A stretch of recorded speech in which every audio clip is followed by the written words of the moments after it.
Corona काल में अपनी जान जोखिम में डालकर दिन रात सबसे ज्यादा मेहनत करने वाली मितानिनों को अनदेखा करने वाली सरकार के खिलाफ जिले की 3000 से भी ज्यादा मितानिनों का जनसैलाब बलौदा बाजार जिला मुख्यालय पहुंचा, जहां उन्होंने अपनी 10 मांगों को लेकर सीएमएचओ कार्यालय समेत कलेक्ट्रेट कार्यालय का घेराव किया।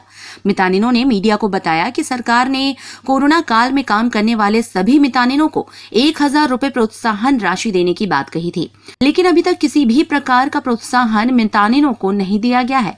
इसके अलावा मौजूदा सरकार ने अपने चुनावी घोषणा पत्र में अलग से 5000 रुपए देने का वादा किया था, वो भी अभी तक नहीं मिला है, जो निश्चित ही मितानिनों के कार्य और समर्पण को अनदेखा किया जाना प्रतीत हो रहा है।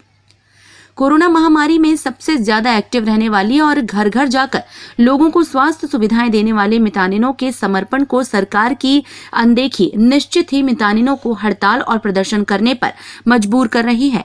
ऐसे में कोरोना की तीसरी लहर आने के पहले ग्रामीण क्षेत्रों में कोरोना के प्रति जागरूकता बढ़ाने और वैक्सीन को घर घर पहुँचाने में सरकार के सामने बड़ी चुनौती बनकर सामने आ सकती है।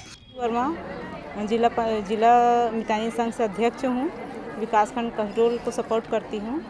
और हम लोग आज पूरे मितानिन 3000 मितानिन हैं, आज बीसी हैं, ब्लॉक कोऑर्डिनेटर हैं, स्वास्थ्य पंचायत समन्वयक है, शहरी मितानिन दीदी लोग हैं, फैसिलिटेटर भी हैं यहाँ से साथ में। 10 सूत्री मांगों को लेकर आज यहाँ पे माननीय मुख्यमंत्री जी के नाम सीएमएचओ सर को ज्ञापन सौंपा गया है। उसके साथ साथ कलेक्टर महोदय को भी मुख्यमंत्री जी के नाम से ज्ञापन सौंपा गया है।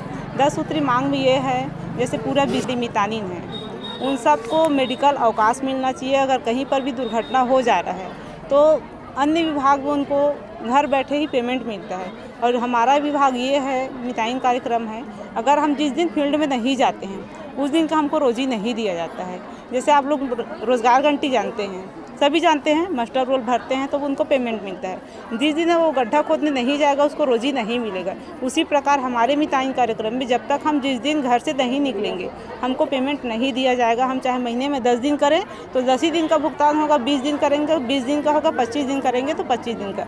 उसके अलावा अगर हमको हमारे साथ कोई दुर्घटना हो जाती है, एक्सीडेंट हो जाता है रोड में, या हम बीमार पड़ जाते हैं, हमारे घर वाले कोई बीमार पड़ जाते हैं, उनकी वजह से हम फील्ड में नहीं जा पाते हैं, तो वो हमको केवल 10 दिन का पेमेंट बना के देंगे तो 10 ही देंगे।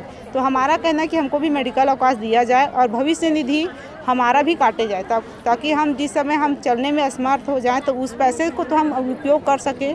और साथ साथ अगर मितानिन कार्यक्रम में किसी का भी डेथ हो जाता है, चाहे वो बीसी हो, चाहे एसपीएस हो, चाहे मितानिन हो, या शहरी मितानिन हो, या फैसिलिटेटर हो, तो उनके बदले में केवल उनके घर वाले को ही लेना चाहिए, ना कि किसी और को।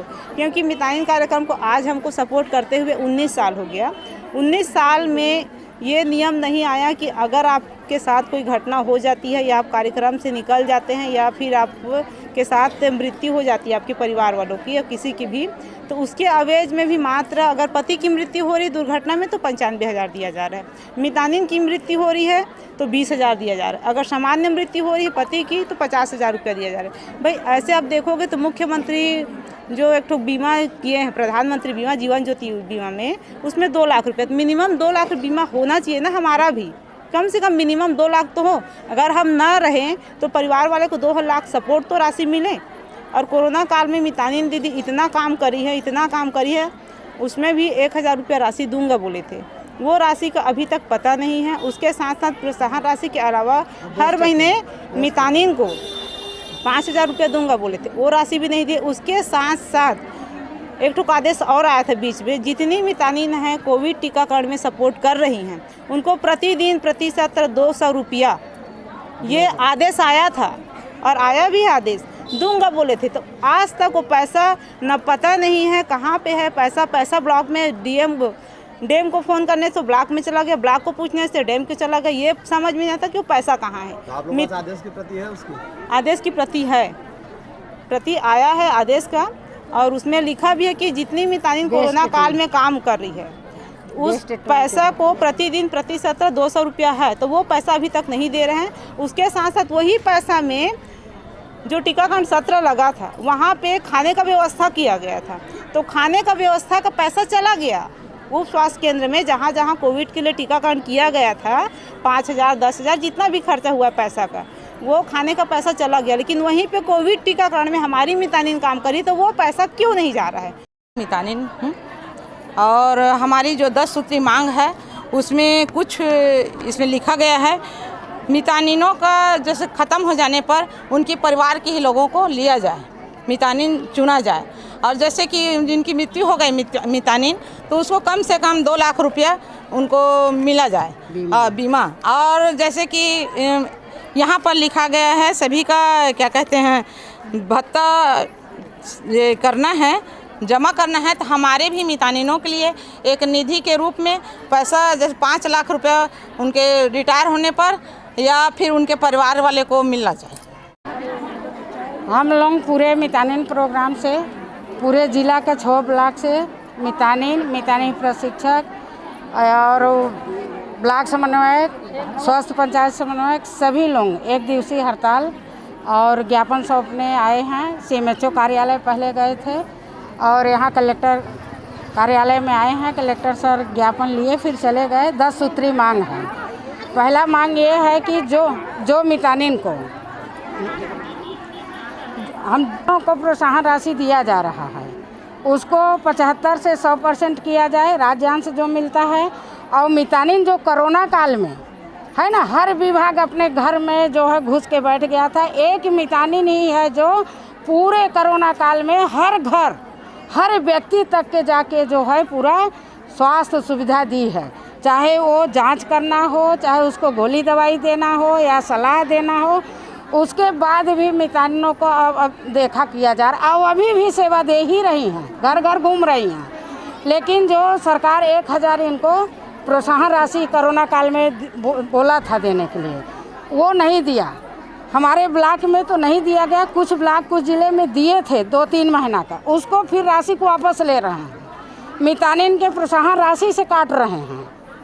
तो ये कितना बड़ा अन्याय है उनके साथ। और दूसरा, छत्तीसगढ़ सरकार जब अपना चुनावी उसमें घोषणा पत्र में लिखा था कि अगर मेरी सरकार बन जाएगी तो हम 5000 मितानिनों को प्रोत्साहन राशि के अतिरिक्त 5000 राशि हर माह देंगे, वो भी अभी तक के पता नहीं है।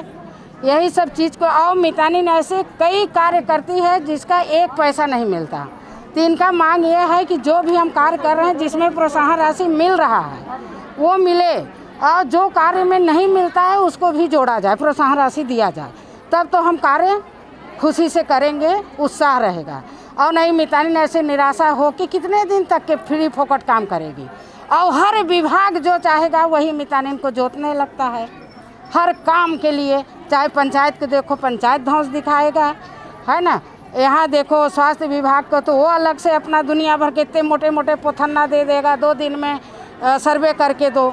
तो मितानिन फोकट में अपने घर परिवार के छोड़ के कब तक कार्य ऐसे करेगी। अगर आप लोग की मांग पूरी नहीं होगी तो क्या हम लोग उग्र आंदोलन करेंगे पूरे प्रदेश व्यापी। आज आप लोग ये भी जान लो, पूरे 28 जिला में 2 जिला 3 तारीख को ज्ञापन दे दिया है।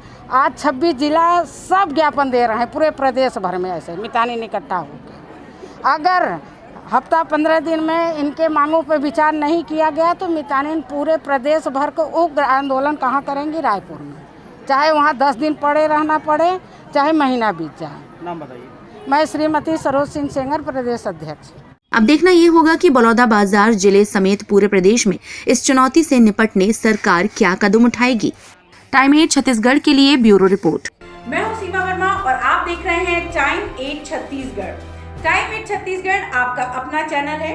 अगर आपने अब तक चैनल को सब्सक्राइब नहीं किया है तो सब्सक्राइब कर लें। इसके साथ ही चैनल को लाइक, फॉलो और शेयर करना बिल्कुल मत भूलिए। हमें इंतजार रहेगा आपके कमेंट्स का।